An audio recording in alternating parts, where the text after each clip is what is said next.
میں OIC اجلاس کو صرف آپ کہہ لیں کہ ایک رسمی پلیٹ فارم کہا جا سکتا ہے. بات کڑوی ہے لیکن سچی ہے کہ ایک رسمی سا پلیٹ فارم کہہ لیں جو صرف مذمت کر سکتا ہے, وہی الفاظ, وہی جذباتی تقاریر, بس, اور کچھ نہیں کر سکتا. یہ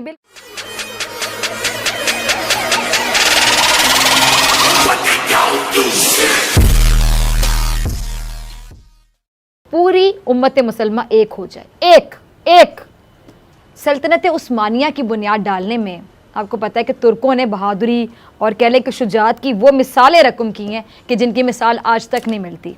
آپ یہ دیکھ رہے ہوں گے, یہ جو ارطغرل ڈرامہ چل رہا ہے, آپ دیکھ رہے ہیں, آپ میں سے بہت سے لوگ دیکھ رہے ہوں گے, اس میں کیا دکھایا گیا ہے کہ غدار اور ظالم معاشرے کے لیے کس قدر ناسور ہوتے ہیں. ظالم اور غدار معاشرے کے لیے کتنے ناسور ہوتے ہیں, اور ان کے خاتمے کے بغیر ظلم نہیں ختم ہو سکتا. جب تک وہ ختم نہیں ہوں گے ظلم نہیں ختم ہوگا. ان غداروں اور ظالموں کا صفایا کرنے کے بعد, صفائے کے بعد ہی سلطنت عثمانیہ کا قیام عمل میں آ سکا, اور پھر مسلمانوں نے 3 براعظموں تک اپنی حاکمیت قائم کی, اور اب بھی اسی جوش اور ولولے کی ضرورت ہے. وقت پھر اپنے دور کے صلاح الدین کی کو پکار رہا ہے باقاعدہ, جو فلسطین سے ظلمت کے بادلوں کو ختم کر کے اس ارض مقدس پر آزادی کا پرچم لہرا دے. پاکستان فلسطین پر ہونے والے مظالم کے خلاف کیا قدم اٹھا رہا ہے, پاکستان کا کردار اس معاملے میں کیسا ہے, اور غزہ میں جاری جو بمباری ہے اس کو فی الفور روکا جائے. اچھا, انہوں نے کیا کہا اس موقع پہ کہ جی اسلامی تعاون تنظیم کا قیام مسئلہ فلسطین کی وجہ سے عمل میں آیا تھا, لہٰذا ضرورت کی اس گھڑی میں امت مسلمہ کو اپنے فلسطینی بھائیوں اور بہنوں کے ساتھ بھرپور یکجہتی اور ان کی حمایت کے لیے آگے بڑھنا ہوگا. اور کیا کہتے ہیں کہ جی اسرائیلی فوج کی جانب سے فلسطینیوں کے خلاف طاقت کا بے رحمانہ استعمال عالمی انسانی اور بنیادی حقوق سمیت عالمی قوانین اور اصولوں کی سنگین اور کھلی خلاف ورزی ہے. اچھا, وزیر خارجہ کے مطابق فلسطینیوں کی نصب العین کی حمایت اپنے قیام سے ہی پاکستان کی خارجہ پالیسی کا ایک واضح اور ایک نمایاں اصول رہا ہے, اور فلسطینیوں کے خلاف منظم جرائم کی مذمت کے لیے الفاظ ناکافی ہیں. اسرائیلی فوج کی کارروائیوں اور یہ جو جاری جارحیت ہے, محاصرے اور یہ جو اجتماعی آبادی کو سزا دینے کی ظالمانہ روش کی بنا پر مقبوضہ فلسطین کی بگڑتی سچویشن, صورتحال جو ہے یہ ناقابل برداشت ہے. اور کیا کہتے ہیں شاہ محمود قریشی صاحب, آگے تک یہ بھی کہا انہوں نے کہ جی حالیہ جو اسرائیلی جارحیت ہے اس کا کوئی جواز نہیں اور نہ ہی اس سے آنکھیں چرائی جا سکتی ہیں. لیکن ناظرین, سوال وہیں کا وہیں کھڑا ہے, اور وہ کیا کہ OIC میں پہلے بھی کئی اجلاس ہوئے, ایسا ہی ہے, کئی جذباتی تقریریں ہوئی, باقاعدہ جذباتی تقریریں ہوئی, ایموشنل, لیکن نتیجہ کیا نکلا؟ کیا نتیجہ نکلا ان اجلاسوں کا, ان جذباتی تقریروں کا, ان الفاظ کا جو بہت جذباتی تھے, ایموشنل تھے؟ نتیجہ کیا نکلا؟ وہی صفر. افسوس کے ساتھ کہہ رہی ہوں, وہی صفر, اور وہ بھی محض ایک اجلاس میں زبانی جمع خرچ کی.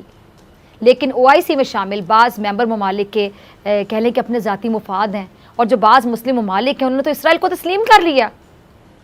اچھا, ایک تو وہ ظلم ہو رہا ہے نا, اور اسرائیل کو جنہوں نے تسلیم کر لیا میرے مطابق وہ بھی ایک ظلم ہے. ایسے میں OIC اجلاس کو صرف آپ کہہ لیں کہ ایک رسمی پلیٹ فارم کہا جا سکتا ہے. بات کڑوی ہے لیکن سچی ہے کہ ایک رسمی سا پلیٹ فارم کہہ لیں جو صرف مذمت کر سکتا ہے, وہی الفاظ, وہی جذباتی تقاریر, بس, اور کچھ نہیں کر سکتا. یہ بالکل سچی بات ہے, حقیقت ہے, کڑوی ہے, سچی ہے کہ کچھ نہیں کر سکتے یہ جذباتی تقاریر کے علاوہ, مذمت کے علاوہ. ایک طرف بے بسی, بے حسی, بے کسی, اور دوسری طرف سنگ دلی, بے رحمی اور بے دردی. بے بسی اور ادھر آپ دیکھ لیں کہ بے دردی اور بے ضمیری.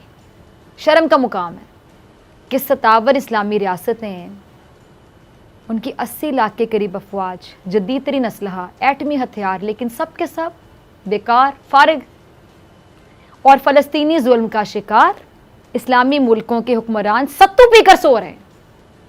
پتہ نہیں کس مٹی سے بنے ہوئے ہیں لوگ کہ مذمتی بیان سے آگے بڑھنے کو تیار ہی نہیں ہے. وہ پنجابی میں کہتے ہیں گونگلو سے مٹی جھاڑنا, کہ گونگلو سے مٹی جھاڑ رہے ہیں, حل کی طرف نہیں جانا چاہ رہے. اب آج پاکستان کی قومی اسمبلی میں بھی فلسطین پر یہ جو توڑے جانے والے مظالم ہیں ان کی آواز گونجی.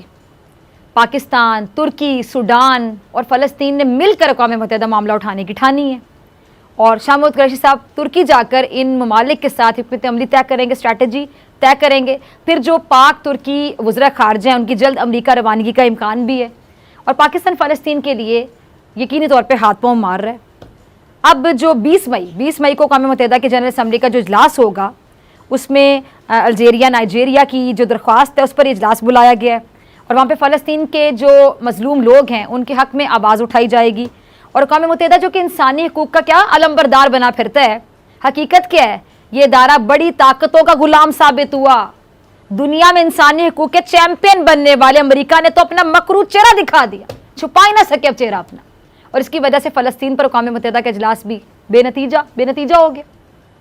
یہ یقیناً عالمی طاقتوں کی، اسرائیلی مظالم کی سرپرستی کہہ لیں، مسلم دشمنی کہہ لیں، اور اس کا حل اسلامی ممالک کو مل کر نکالنا ہوگا، ورنہ نہیں نکلے گا۔ ایک ہونا ہوگا، سب کو ایک ہونا ہوگا، پھر حل نکلے گا، یقیناً نکلے گا۔ اس کے لیے ان کو ایک ہونا ہوگا۔ مسلم ممالک جن کے پاس کہہ لیں کہ بہت زیادہ وسائل ہیں، ان کو فلسطین کی مدد کے لیے آگے آنا ہوگا، اور مسلم ممالک اگر مل جائیں تو جہاں جہاں مسلمانوں پر ظلم ہو رہا ہے وہاں ان ظالموں کو نشان عبرت بنایا جا سکتا ہے، اگر مل جائیں، ایک ہو جائیں۔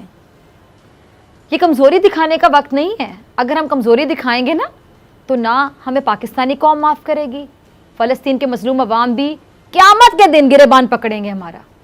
لیکن بدقسمتی کہہ لیں کہ اب تک مسلم امہ کا کردار وہ نہیں رہا جو ہونا چاہیے تھا، مثبت نہیں رہا، وہ نہیں رہا جو کہ صورتحال کے مطابق۔ نمسکار دوستو، پاکستانی اینکر فضا خان کا کہنا ہے کہ مسلمانوں کو ایک ہونا پڑے گا، ہمارا OIC بھی کچھ نہیں کر پا رہا ہے، یہ سب 57 مسلم ملک بس نندا ہی کر سکے۔ سارے مسلم دیشوں کو ایک ہو کر اسرائیل پر حملہ کرنا چاہیے۔ چلو کوئی نہیں، ویڈیو اچھی لگی ہو تو لائک کریں، شیئر کریں، کمنٹ کریں، اور ہمارے ایسی ویڈیو دیکھنے کے لیے آگے ہمارے چینل کو سبسکرائب ضرور کریں۔ دھنیہ واد۔